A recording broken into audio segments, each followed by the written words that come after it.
Hello students, आप सभी का स्वागत है विद्या गुरुकुल चैनल में। और आज इस वीडियो में हम कायिक परिवर्तन इस वीडियो में बायोलॉजी के जो इम्पोर्टेंट क्वेश्चन हैं, जो शॉर्ट क्वेश्चन है, जो बिहार बोर्ड के लिए काफ़ी ज़्यादा इम्पोर्टेंट है, वो सब क्वेश्चन को डिस्कस करने वाले हैं। तो स्टार्ट करते हैं, जिसमें पहला क्वेश्चन है कायिक प्रवर्धन के 4 लाभ बताइए। तो कायिक प्रवर्धन को हम वेजिटेटिव प्रोपगेशन बोलते हैं, जिसमें कि किसी पौधे के जड़, तने, टहनी, पत्तों का उपयोग करके हम नए पौधे का निर्माण करते हैं। तो पुष्प के अलावा बाकी जितने भी पार्ट्स हैं उनका यूज़ करके हम नए पौधे को क्या करते हैं, उगाते हैं। तो इसके 4 लाभ इस प्रकार हैं। सभी नए पौधे मातृ पौधे के समान होते हैं, मतलब कि जिस पौधे का हम उपयोग करके नया पौधा तैयार कर रहे हैं, तो जो नया पौधा होगा वो अपने मातृ पौधे के समान होगा। और इससे क्या होता है कि इस प्रकार एक अच्छे गुणों वाले पौधे से कलम द्वारा उसके ही समान अनेक पौधे तैयार किए जाते हैं। अब चलिए मान लीजिए अगर कोई पौधा है, उसमें तो एक टहनी नहीं होगा, कितनी सारी टहनियाँ होती हैं। तो हम सारे अगर टहनियों को लेकर के कितना नया पौधा उगा सकते हैं। तो एक ही मातृ पौधा है लेकिन उससे काफ़ी सारे नए पौधे आ सकते हैं। दूसरा है फलों के द्वारा उत्पन्न सभी बीज समान नहीं होते। अब इसमें क्या होता है, हम बीजों को भी अपने हिसाब से जो है कम ज़्यादा कर सकते हैं। अगर हमको किसी फल के वैरायटी में थोड़ा बीज कम चाहिए, तो हम उसको वैसे पौधे के साथ जो है जोड़ अभी बताएँगे, उस प्रोसेस को हम लोग ग्राफ्टिंग कहते हैं।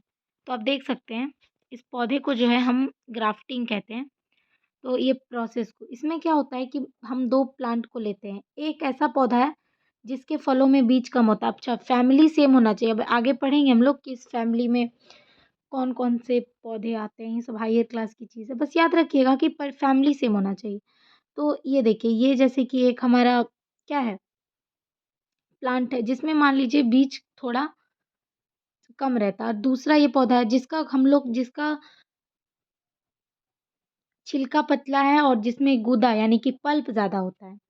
तो जब हम दोनों को जोड़ेंगे इस तरह से, हम क्या करते हैं ना, दोनों को जोड़ देते हैं। यहाँ देखिए टेप के माध्यम से।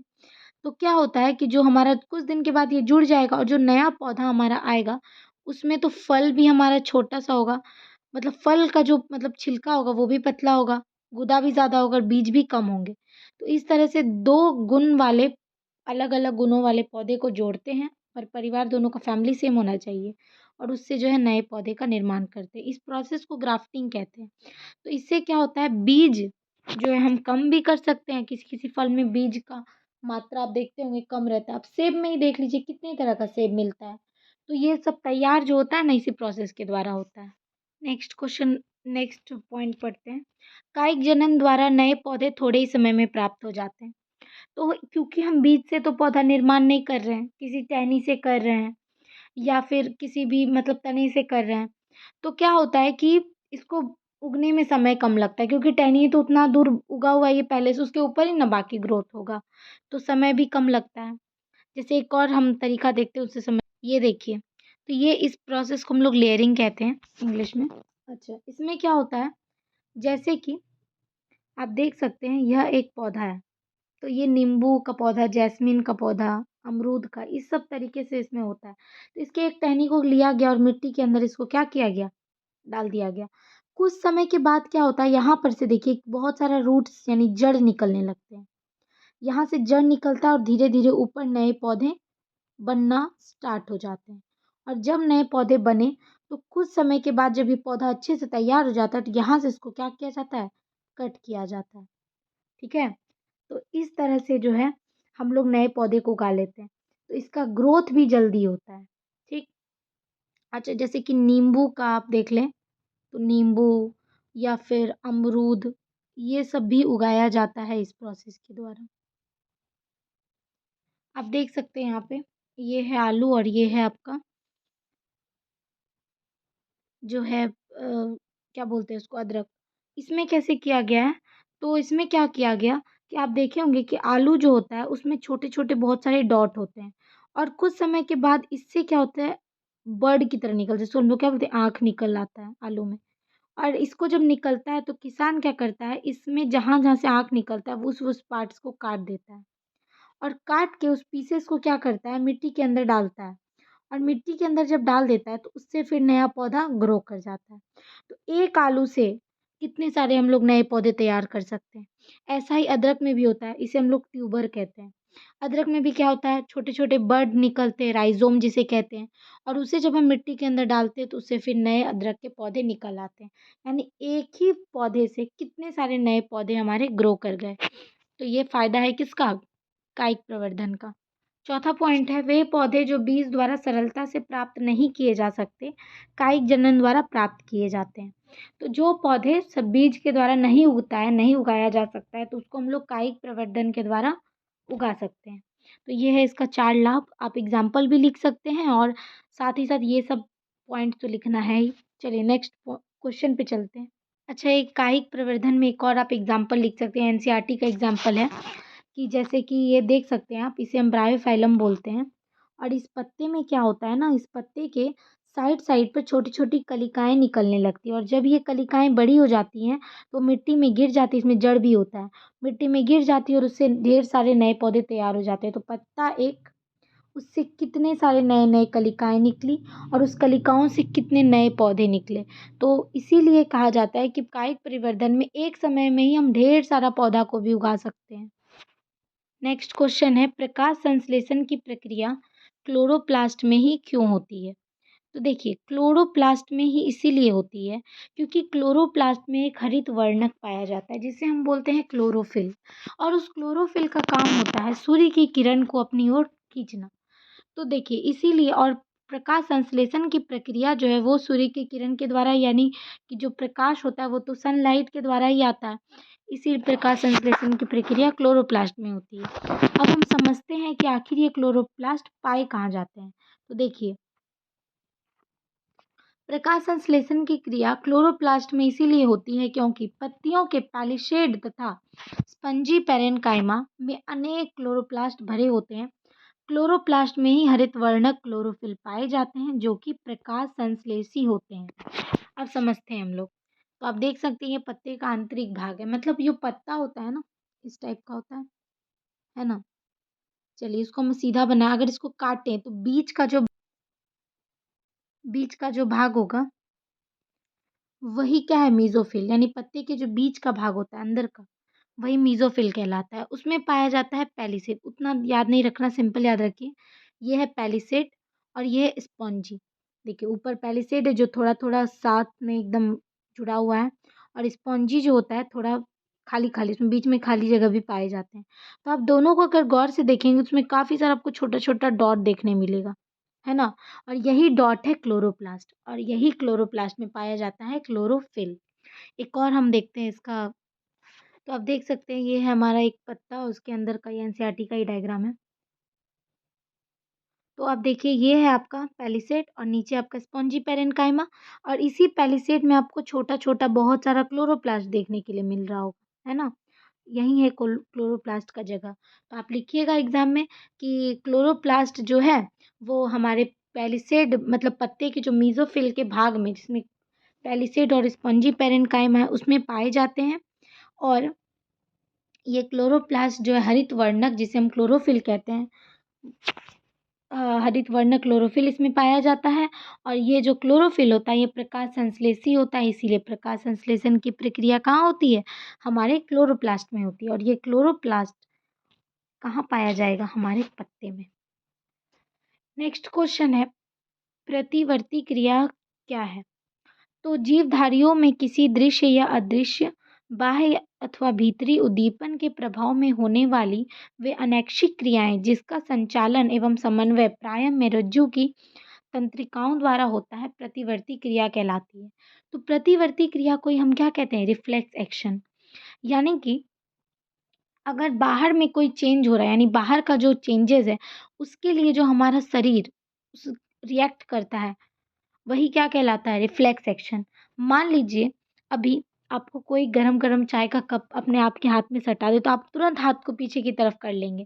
तो यही क्या हुआ, बाहर जो है चेंज हुआ, और उसके लिए क्या हुआ, आपका जो शरीर है वो तुरंत उस पर एक्शन परफॉर्म किया, तुरंत एक्शन किया। तो यही क्या कहलाता है, प्रतिवर्ती क्रिया। और यह कहाँ पर होता है, तो ये कोऑर्डिनेट कौन करता है, तो ये करता है हमारा मेरुरज्जु, मतलब जो स्पाइनल कॉर्ड होता है वही इसका समन्वयन करता है। तो एक फ़ोटो के द्वारा अच्छे समझ में आएगा कि होता कैसे है।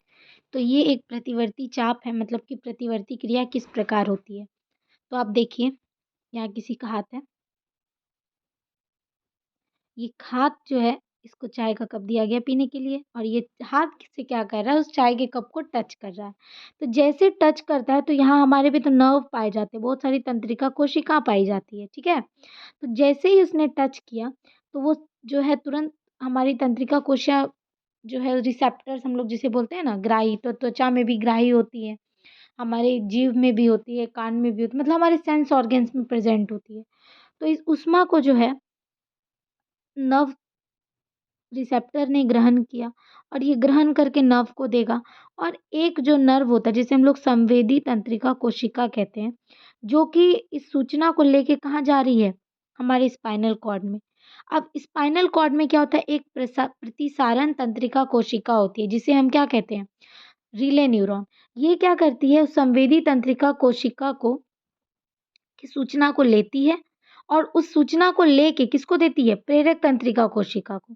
तो 3 है, एक है संवेदी, एक है प्रेरक और एक है प्रतिसारण। सबसे पहले संवेदी तंत्रिका कोशिका, पहले तो जो त्वचा में ग्राही होंगे उस चीज़ को ग्रहण करेंगे, फिर वो कहाँ जाएगा, संवेदी तंत्रिका कोशिका के पास, और ये इसको लेके आएगी कहाँ, मेरज्जू में, स्पाइनल कॉर्ड में। स्पाइनल कॉर्ड में क्या होता है कि प्रतिसारण तंत्रिका कोशिका होती है, मतलब कि वो संवेदी को बोलेगी तुम जो इन्फॉर्मेशन लाए हो मुझको दो, और वो इन्फॉर्मेशन उससे लेगी और वो बोलेगी कि अब मैं इस पे एक्शन परफॉर्म कराऊंगी, और एक्शन करने वो खुद नहीं जाती है, वो किसे भेजेगी, प्रेरक तंत्रिका कोशिका को। और जो प्रेरक तंत्रिका कोशिका है जिसे हम लोग मोटर न्यूरॉन कहते हैं, वो क्या करता है, वो हमारे मसल के साथ जुड़ा हुआ रहता है, हमारी मांसपेशी के साथ, और हम लोग क्या करते हैं तुरंत, और वो मसल के द्वारा हमारे इसमें आता है हाथों में, और हाथ को हम लोग तुरंत हटा लेते हैं। तो सोचिए कितना फास्ट होता है कि, और आपने जब किसी चीज़ को टच किया तो क्या आपका कोई मांसपेशी का काम हुआ, नहीं।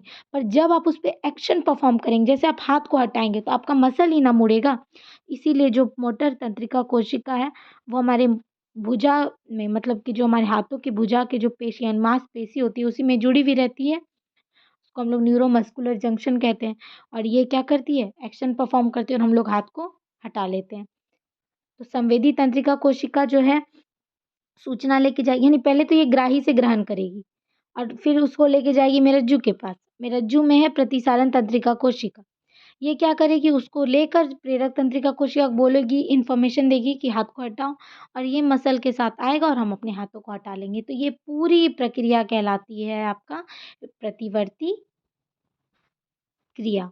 और ये पूरा एक फ्लो चार्ट बताया ना, वो है प्रतिवर्ती चाप। इस तरह से ही होता है। नेक्स्ट क्वेश्चन है हमारा कि श्वसन और दहन में 2 अंतर बताइए। तो देखिए, श्वसन और दहन दोनों बिल्कुल अलग जो है चीज़ है।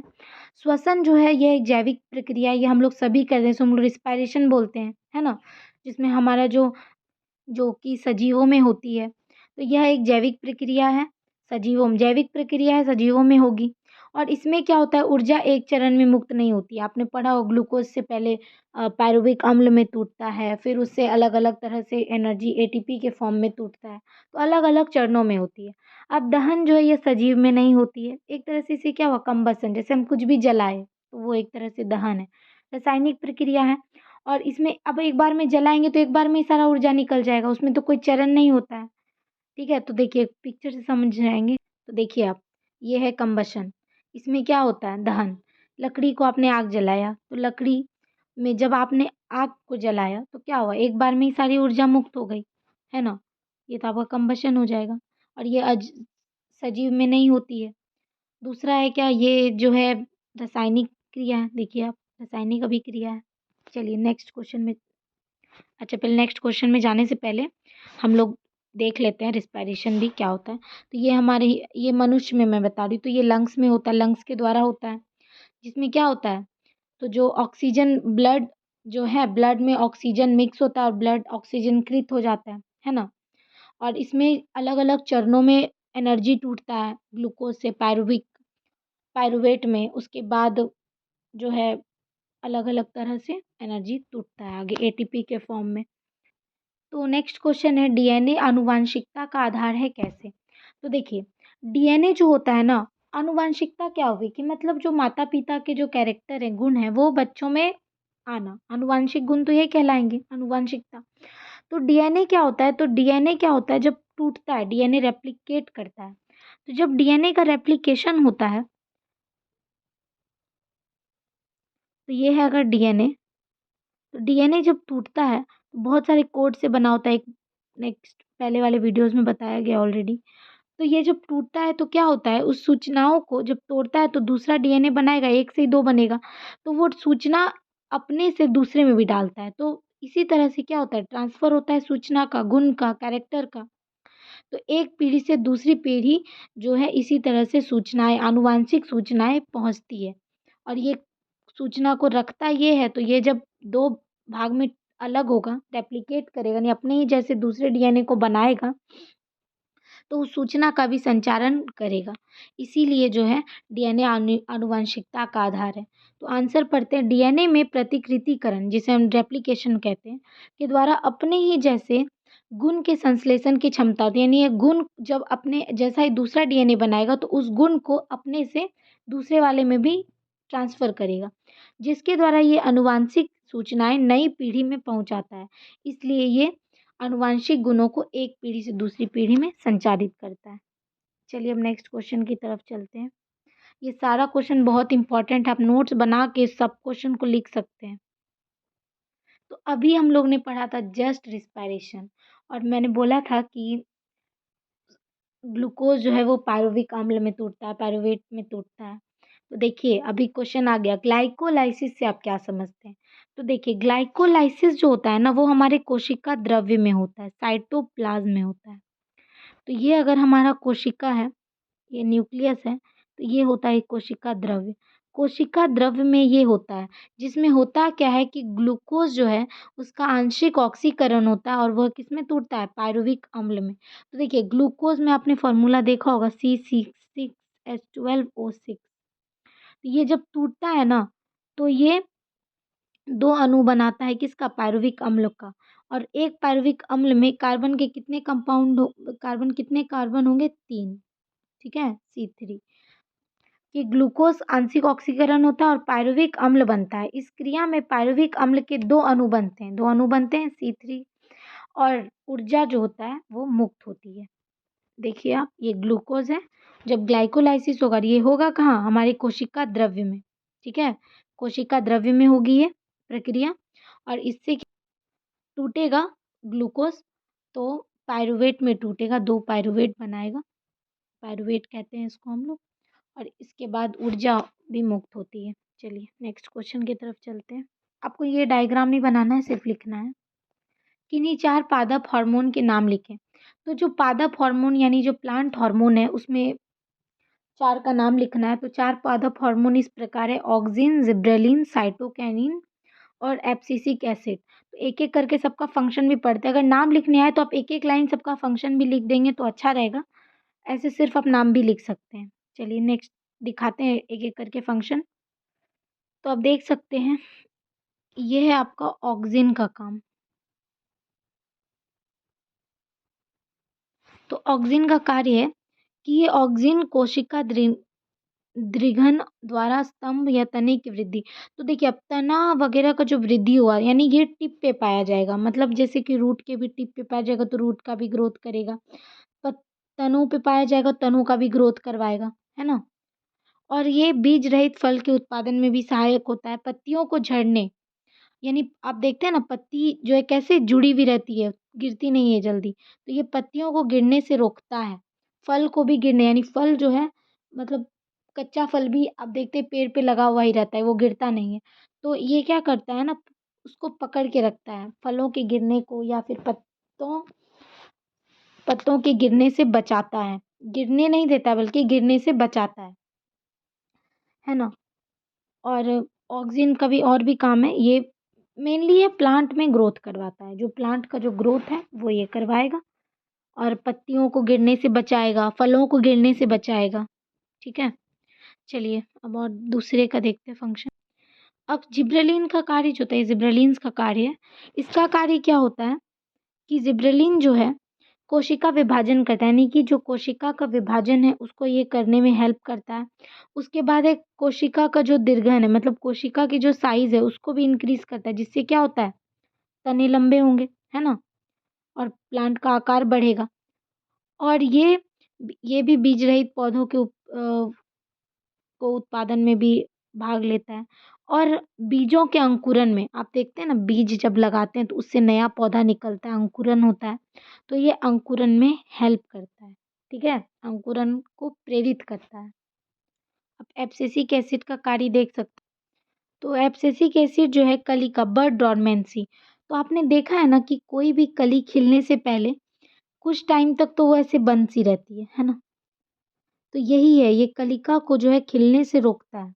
और उसके बाद है ये ग्रोथ, यानी कि प्लांट का जो ग्रोथ है उसको रोक रहा है। प्लांट का ग्रोथ करवाता कौन है? ऑक्सिन करवाएगा, जिब्रेलिन करवाएगा, लेकिन ये क्या करेगा? प्लांट के ग्रोथ को रोकेंगे। बहुत ज़्यादा एग्जाम में पूछता है कि कौन सा हार्मोन जो है प्लांट की वृद्धि को रोकता है, तो आपका आंसर होगा एब्सिसिक अम्ल। उसके बाद है ये एमिलेज बनने से रोकता है, तो आप याद रखिएगा कि वृद्धि को रोकता है ये। तो साइटोकिनिन का भी काम क्या होता है कि कोशिका द्रव्य के विभाजन, मतलब कोशिका का विभाजन करवाना, है ना? और जो बीज पत्र होते हैं, पत्ती डिस्क होते हैं, मतलब कि कोशिका का विभाजन आप याद रखिए, सिंपल इसका कार्य होता है। और कोशिका के साइज़ को भी दीर्घ करता है, जिससे क्या होगा? प्लांट का भी साइज़ बढ़ेगा, कोशिका का साइज़ बढ़ेगा तो। नेक्स्ट क्वेश्चन है, इसमें से इसका फुल फॉर्म बताना, आईयूसीडी, ओसी। तो देखिए, जो आईयूसीडी होता है उसका फुल फॉर्म होता है इंट्रायूटेराइन कॉन्ट्रासेप्टिव डिवाइस। तो इसको हम कहते हैं, ये इसका एक एग्जांपल लिख लीजिएगा, कॉपर टी। इस तरह का टी के आकार का होता है, कॉपर का बना होता है, कॉपर टी। और ये इंट्रायूटेराइन यानी यूट्रस के अंदर, आपने देखा है ना?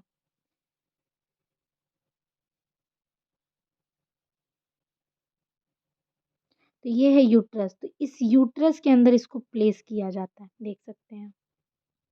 उसके बाद है ओसी। ओसी को कहते हैं ओरल कॉन्ट्रासेप्टिव, यानी कि गर्भाधारण को रोकने के लिए, प्रेगनेंसी को रोकने के लिए जो हम दवाई को खाते हैं, जो पिल्स खाते हैं, गोली खाते हैं, वही कहलाती है ओरल कॉन्ट्रासेप्टिव। तो कुछ का नाम है, एक तो सहेली है आपका, नाम भी आप याद रखिएगा, एग्जाम ये लॉन्ग नाम भी पूछ सकता है आपसे। माला डी हो गया, फिर है अनवांटेड 21।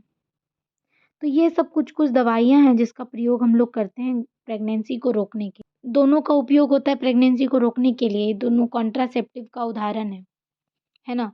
तो फुल फॉर्म देख लीजिए आप, आईयूसीडी, ओरल कॉन्ट्रासेप्टिव। अब चलिए नेक्स्ट क्वेश्चन, अब मतलब नेक्स्ट क्वेश्चन हम लोग नेक्स्ट वीडियो में देखेंगे। तो इस तरह से वीडियो को समाप्त करते हैं। ऑल द बेस्ट, एग्ज़ाम का प्रिपरेशन कीजिए, और जितना भी क्वेश्चन अब आज करवाया गया है वो सारे क्वेश्चन को अच्छे तरीके से तैयार कीजिए। Thank you.